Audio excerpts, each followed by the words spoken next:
Well, here we are. First cool snap of the season, rifle season. And I'm fired up. Going to a rather familiar spot is something I can get to quick after work. Let us go just a little bit early today because of the Thanksgiving holidays.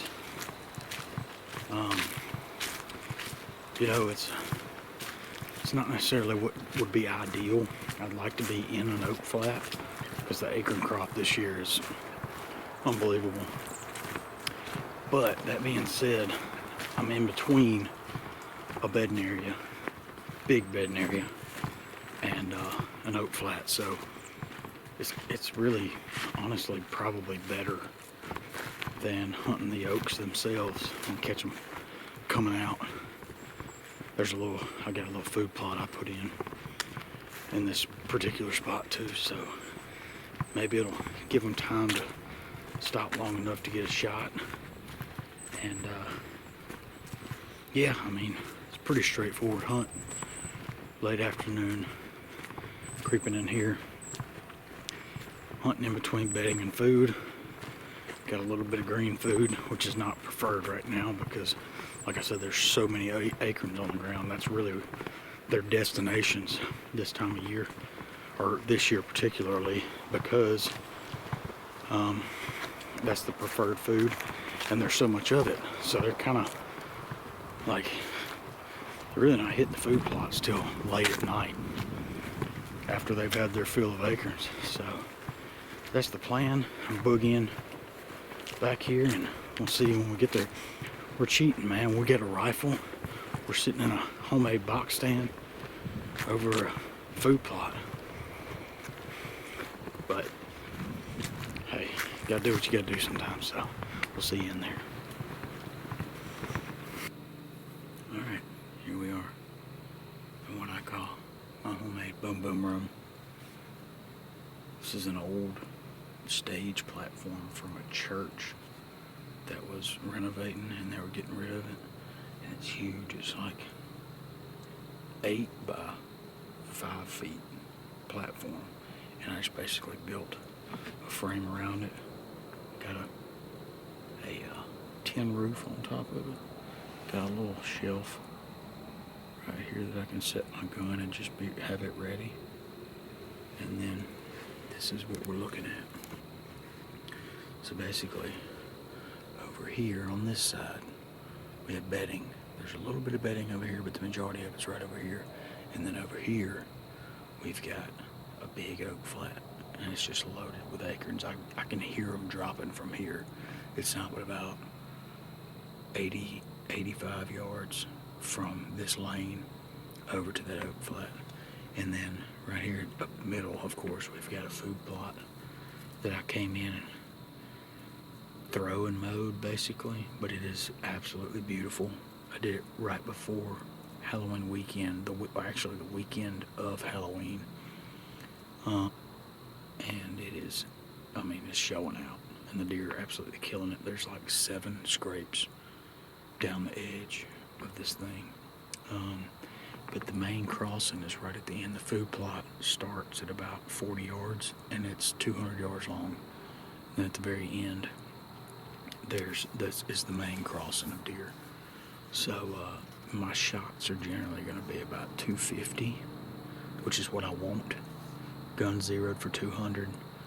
So it's an excellent spot. I can get in and out.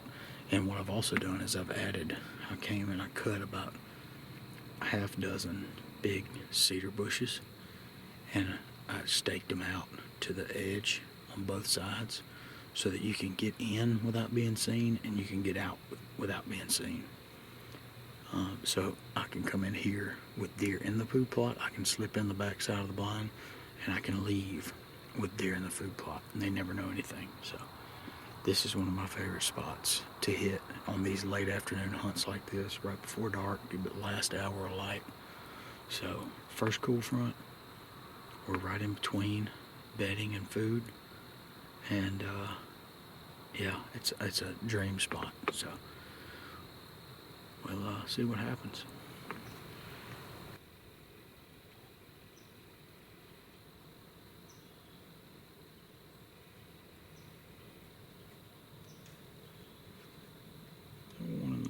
if he comes on down,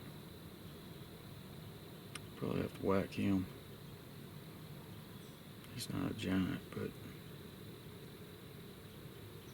we need meat bad. Go ahead and work that, buddy. Yeah, I see you. You the man, ain't you? I want to see this one on the left. I want him to pick his head up.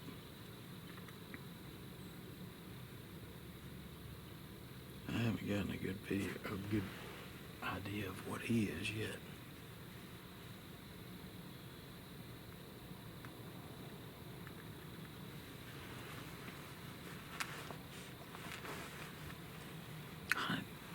They must be eating some natural wells.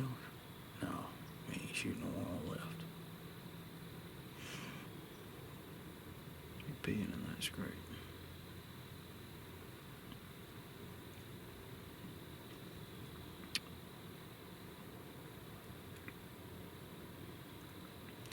That's very interesting.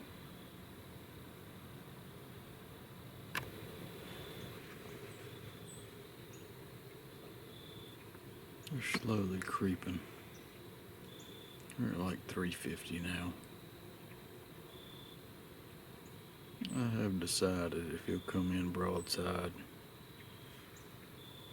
I will absolutely smoke him. Because like I said, he's a standard 3-year-old buck around here. I mean, we've got him out the ass like that, so it will not hurt to take 1 or 2 a year, because I do it every year. If I had already shot 2 bucks this year, he'd get a pass, but being early in the season, we need the meat bad. I got 2 guys at work that want meat too, so he's gonna get it if he comes in this way. We shall see. Well, would you look at that? We just had a young man join the chat, and now that guy is gonna act like he owns the joint. Yeah, we're definitely going to have to shoot him if he's gonna be a bully like that. This is about to get interesting. Mm-hmm.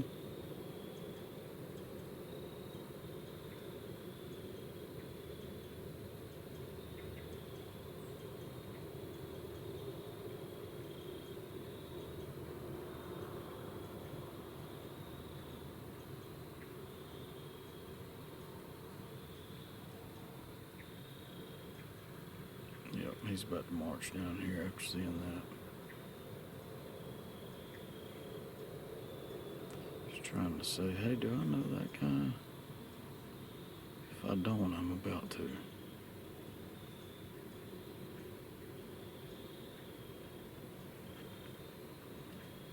Okay.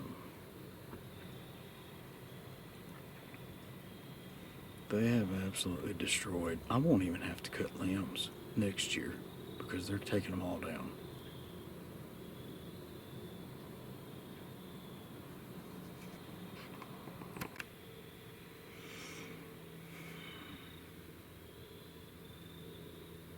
We're gonna get a shot here in a minute. Just gonna wait for him to get broadside.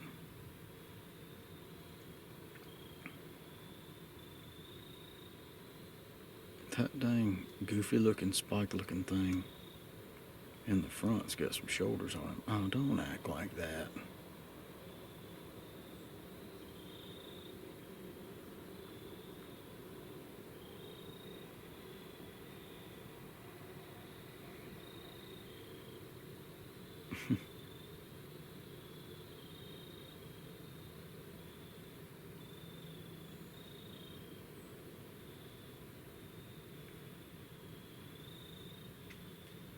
Get spicy. I'm gonna work that branch. Alright, we're gonna get us a shot here in just a second. Let me me check my range. I think that's about 220.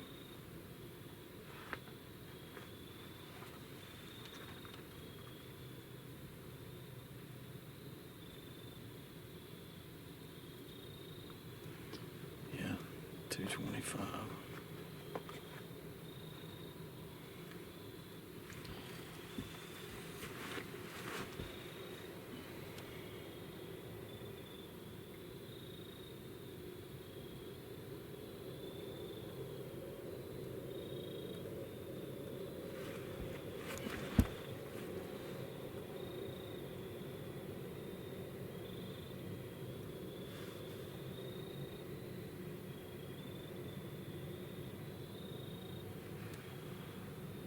Take my safety off. Wait for a good, clean broadside shot. And we'll hit him. There it is, right there. All right, here we go.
Buck, get out of the way.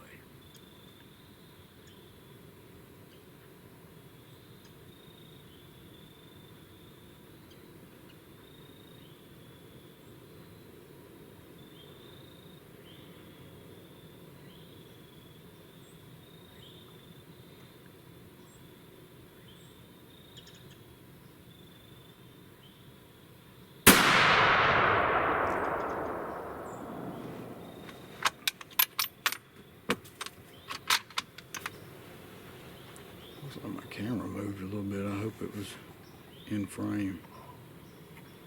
We got him. We got meat on the table.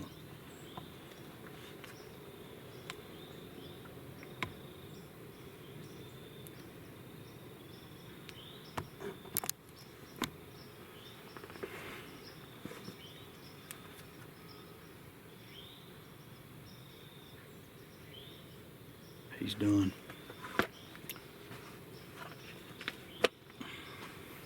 Now I know a lot of people would say, that ain't no buck you need to shoot. I think we've kind of lost our way as far as deer hunting is concerned, where everything is about big bucks. And you know, I did the big buck thing for a lot of years, and I still like to hunt big bucks, and when one shows up, I'll hunt him. But these last few years, I've kind of reverted back to the old way of just going out, and there's no cameras back here. If I see something I like, I shoot him, and knowing what's in this general area, that's pretty standard buck. There's quite a few bucks generally that same size, so I'm happy with him, and he's gonna provide a lot of meat for us, so I appreciate his sacrifice. And I want to say that was 224.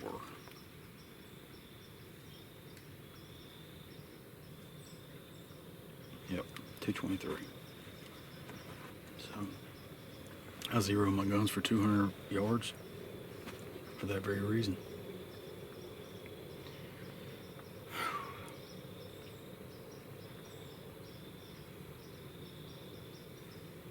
when we do it. Let's go take a look at him. All right. Well, there he is. Nice young 8-point. That's what we wanted. Deer. That's what we wanted.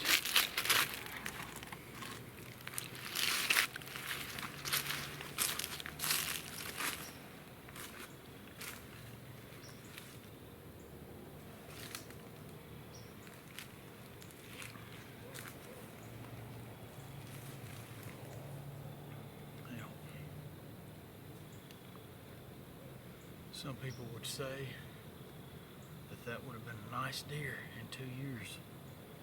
Might have been. Never would have made it. Yeah. People hunting over there. People hunting over there. People hunting over there. People hunting over there. There are no deer that make it like this, unfortunately. Every now and then, you'll have one that comes in from way off that's big. But generally speaking, homebodies like this, you never see them again the second year, the next year. Proof in point right there. So, this deer is going to make excellent meat, and we needed it, so I'm happy with it. Thank y'all for being here. I enjoyed it, and this is what I think it ought to be about, right here. Making young bucks cool again.